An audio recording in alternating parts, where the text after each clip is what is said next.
O sentido da vida. Tá aí algo que inquieta a humanidade desde sempre. Afinal, qual é o sentido da vida? Ela tem mesmo algum? Essa busca por respostas acompanha a gente desde as civilizações mais antigas. Se olharmos para a Mesopotâmia, por exemplo, vemos crenças mitológicas e religiosas voltadas a explicar a origem do mundo e o papel do ser humano nele. O mito Enuma Elish, por exemplo, narra a criação do universo e a função dos deuses. Já no Egito Antigo, encontramos sistemas de crenças complexos sobre a vida, a morte e o cosmos. As pirâmides, os rituais de mumificação, tudo isso revelava uma tentativa profunda de dar sentido à existência, de entender esse ciclo misterioso de nascer e morrer. Também não dá para deixar de lado a Grécia Antiga, onde começa a história da filosofia ocidental. Foi ali que pensadores como Sócrates, Platão e Aristóteles se tornaram verdadeiros investigadores do sentido da vida. Sócrates, por exemplo, buscava a verdade através do diálogo e do questionamento constante. Platão mergulhava em ideias sobre mundos ideais e realidades além do visível. Já Aristóteles apostava na lógica e na observação da natureza, tentando entender as causas e os propósitos de tudo o que existe. Cada um, à sua maneira, buscava respostas para a mesma pergunta: por que estamos aqui? Mas é aí que, em 1905, nasce Jean-Paul Sartre. Ele se tornou um dos, se não o principal, filósofos a oferecer uma resposta mais impactante sobre o sentido da vida.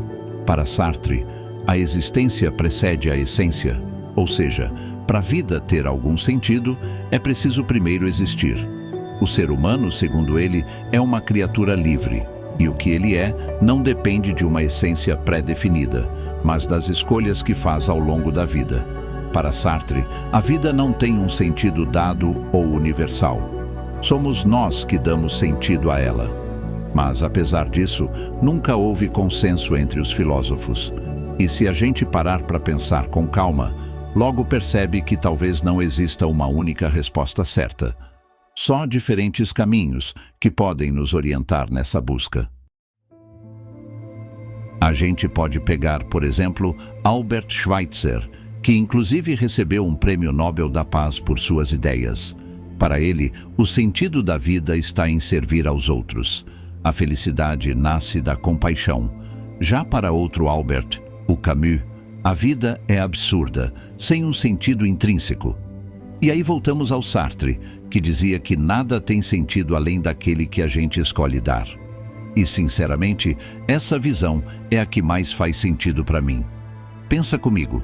Cada filósofo chegou a uma conclusão diferente porque cada um olhou o mundo a partir da própria experiência. São recortes, percepções individuais. Então, talvez o verdadeiro significado da vida seja mesmo uma construção pessoal. E é claro, não dá para ignorar o papel da religião. Para muitos, ela dá sentido à existência. Mesmo com crenças diferentes, todas oferecem uma direção, uma explicação para o mistério de estar vivo. A maioria das religiões vai dizer que a vida é como um teste, uma jornada com destino a algo maior. E isso, por definição, já oferece um sentido claro e único. Para quem tem fé, o objetivo da existência se torna alcançar a vida eterna. Nas religiões monoteístas, como cristianismo, judaísmo e islamismo, o sentido da vida está diretamente ligado à obediência a Deus, à busca pela salvação. Mas além da fé, existe outro fator que pesa muito: a sociedade. Talvez até mais do que imaginamos. Basta olhar ao redor. Nossos amigos, nossa família, as pessoas que convivem conosco todos os dias. Elas criam, mesmo sem perceber, regras e expectativas que moldam o que consideramos uma vida significativa. Influenciam diretamente nossa visão de sucesso, de propósito, de sentido. E foi depois de atravessar algumas depressões severas que eu resolvi ir mais fundo nesse tema. Este documentário é o resultado dessa busca. uma tentativa de reunir os meus maiores achados. E uma das respostas que mais fez sentido para mim veio da filosofia de Sartre. A ideia de que o sentido da vida não está pronto, não está dado.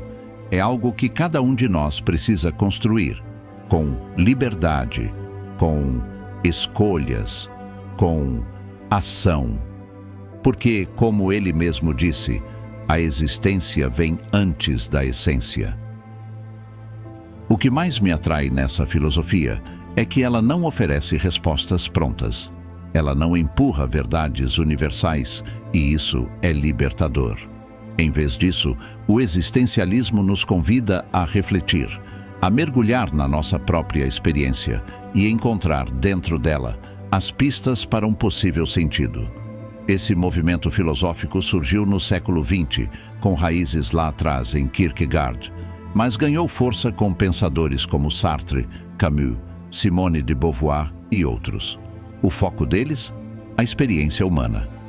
Em vez de buscar uma verdade definitiva ou um destino fixo, eles escolheram fazer perguntas mais profundas. O que significa ser livre? O que é existir? O que é ser humano num mundo sem garantias? Cada autor trouxe sua própria abordagem, mas todos tinham algo em comum. Não queriam limitar a existência apenas à lógica ou à razão. Foram além. Exploram o medo, a angústia, a liberdade e o absurdo. Esse sentimento de que a vida parece não fazer sentido, mas que mesmo assim continua acontecendo, e que cabe a nós responder a ela com nossas escolhas. O absurdo é uma das ideias mais marcantes do existencialismo. Ele parte do princípio de que o mundo não possui um propósito intrínseco, nenhum sentido pré-estabelecido. Mas, mesmo diante desse vazio, nós somos livres. Livres para criar nossos próprios significados e viver conforme nossas próprias escolhas. Em outras palavras, o mundo em si pode não ter sentido, mas isso não nos impede de dar sentido a ele. E quando falamos de existencialismo, é impossível não citar Søren Kierkegaard, considerado o pai dessa filosofia. Ele foi um pensador profundamente melancólico, com uma vida marcada por angústia e solidão. Sofria de depressão, chegou a romper um noivado por causa disso e morreu jovem, aos 42 anos, vítima de um mal súbito, que muitos atribuem à intensidade de seu sofrimento. Mas foram justamente esses sentimentos difíceis, a angústia, o desespero, a solidão, que alimentaram sua filosofia. Para ele, encarar o vazio e o sofrimento era essencial para encontrar autenticidade e, talvez, um sentido que realmente valesse a pena viver. Kierkegaard foi um crítico ferrenho das filosofias que se perdiam em abstrações distantes da realidade. Ele acreditava que pensar deveria servir para viver melhor, e não apenas para construir ideias bonitas. Sua filosofia era voltada para a vida concreta, para o indivíduo real, com seus dilemas, medos e escolhas do dia a dia. Para ele, não são os eventos passados ou as promessas do futuro que moldam nossa existência, mas sim o agora, o presente, onde as decisões são tomadas. Viver, segundo ele, é navegar num oceano de possibilidades. E cada escolha que fazemos define o que nossa vida vai ser. Mas tem um preço. Essa liberdade total não é confortável. Pelo contrário, ela pesa. Ela nos angustia. Porque ao escolher uma coisa, automaticamente renunciamos a milhares de outras. E é exatamente aí que começa a angústia existencial. No medo de errar, no peso da responsabilidade por ser o único autor da própria história. Viver, para Kierkegaard, é um ato corajoso e, ao mesmo tempo, um mergulho constante no desconhecido. Vale destacar também que Kierkegaard era cristão e essa fé influenciava profundamente sua visão de mundo. Para ele, a forma mais autêntica e elevada de viver era a vida religiosa, aquela guiada por um propósito que vai além de si mesmo, por uma relação direta com o divino. Mas é importante entender que ele não dizia que Deus deveria ser o sentido da vida, e sim que a fé era uma ponte para enfrentar e superar as angústias inevitáveis da existência. A crença para Kierkegaard era uma resposta possível ao vazio, uma forma de sustentar a alma em meio ao caos. Já Nietzsche seguia por um caminho completamente oposto. Ele via o mundo com olhos ateus e defendia que Deus foi uma criação humana. E mais, afirmou que esse Deus está morto e que fomos nós que o matamos. Essa frase, longe de ser apenas provocação, expressava uma ruptura com as estruturas morais e religiosas que antes guiavam a humanidade. Para Nietzsche, o indivíduo precisa assumir o protagonismo da própria vida, criar seus próprios valores, seus próprios significados. Nada está dado, tudo deve ser conquistado. Nietzsche não nos chama a depositar fé em algo fora de nós, nem em um ideal inalcançável. Pelo contrário, ele defende que devemos valorizar profundamente nossas emoções e sentimentos mais genuínos. Para ele, colocar a razão ou algum ideal em um pedestal inatingível é um dos maiores causadores do caos e da angústia na sociedade. É justamente o oposto do que Kierkegaard propunha. Nietzsche diz para não sacrificarmos a vida real por causa de fantasias ou projeções criadas pela mente. A vida precisa ser vivida intensamente, aqui e agora, com toda a sua complexidade e imperfeição. Não basta imaginar um sentido distante ou idealizado. É preciso experimentar, sentir, agir. A existência é movimento e só existe no presente vivido. Para Nietzsche, a única realidade verdadeira é a nossa experiência no presente, o agora. Passado e futuro são ilusões, construções da mente que não existem de fato. Tudo o que realmente temos é este momento que vivemos, e é nele que se desenrola a vida, com seu ciclo inevitável de sofrimento e bem-estar. Não importa o que façamos, o sofrimento é parte intrínseca da existência. Ele virá, e depois a sensação de alívio ou prazer, e novamente o sofrimento, num movimento constante. Essa é a vida, com suas oscilações inevitáveis, que precisamos aceitar para viver plenamente. Já na modernidade, Sartre foi o maior representante do existencialismo, afirmando que o ser humano não tem uma essência predeterminada por Deus ou qualquer outra força externa. Somos nós que, por meio de nossas escolhas e ações, definimos quem somos e damos sentido às nossas vidas. Cada pessoa é responsável por suas decisões, por seus motivos e pelo significado que atribui à própria existência. Sartre foi um filósofo francês que viveu entre 1905 e 1980, conhecido tanto por suas ideias quanto pelo seu engajamento político. Durante a Segunda Guerra Mundial, em 1940, ele lutou ativamente, mas sua trajetória tomou um rumo sombrio quando foi capturado pelas forças nazistas e enviado a um campo de concentração, onde permaneceu cerca de 1 ano.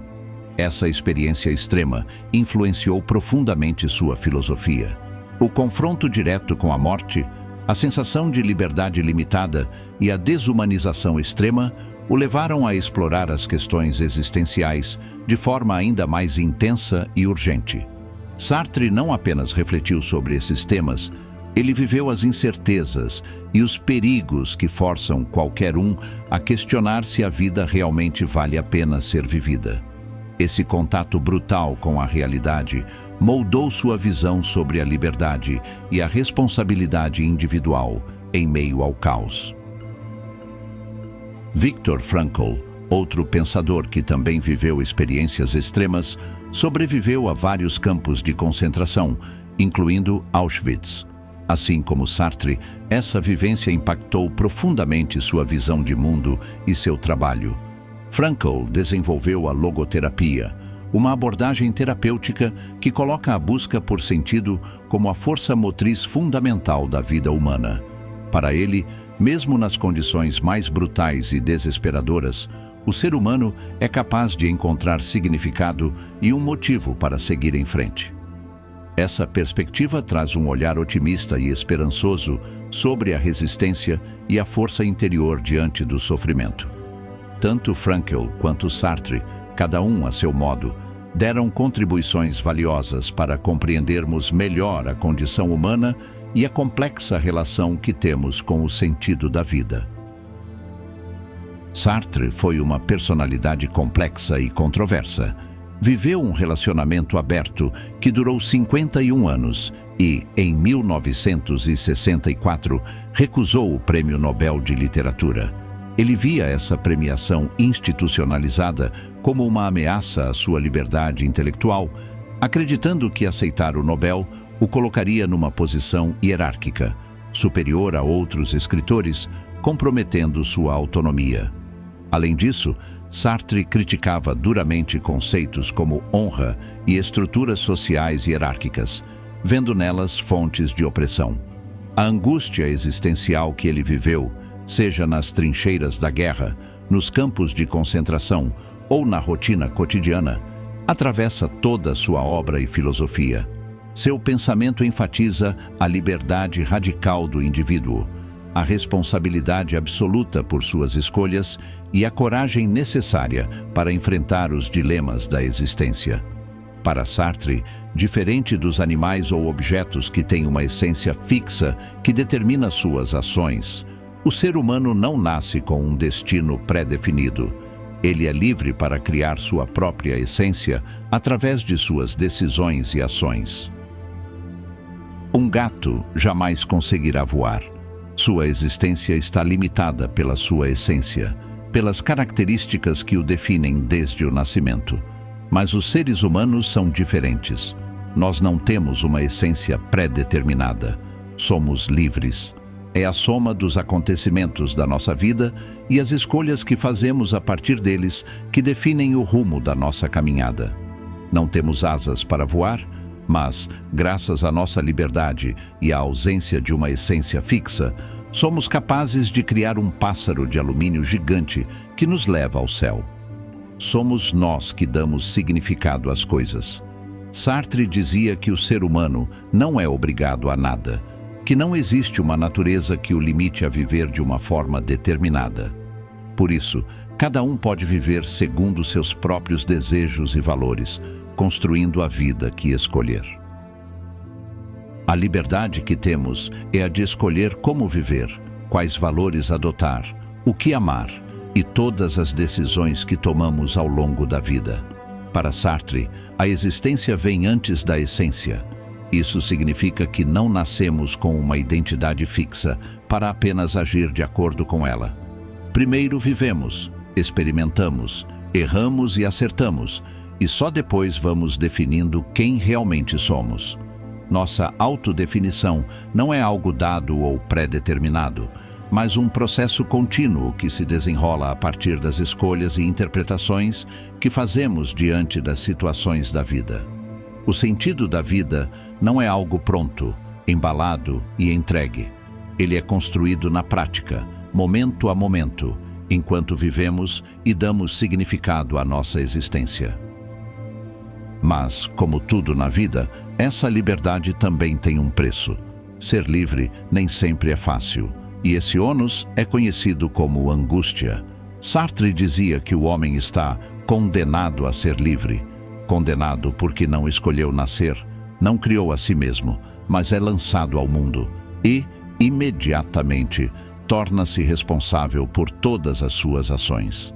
Essa liberdade absoluta gera uma responsabilidade enorme, e essa responsabilidade é o que provoca a angústia.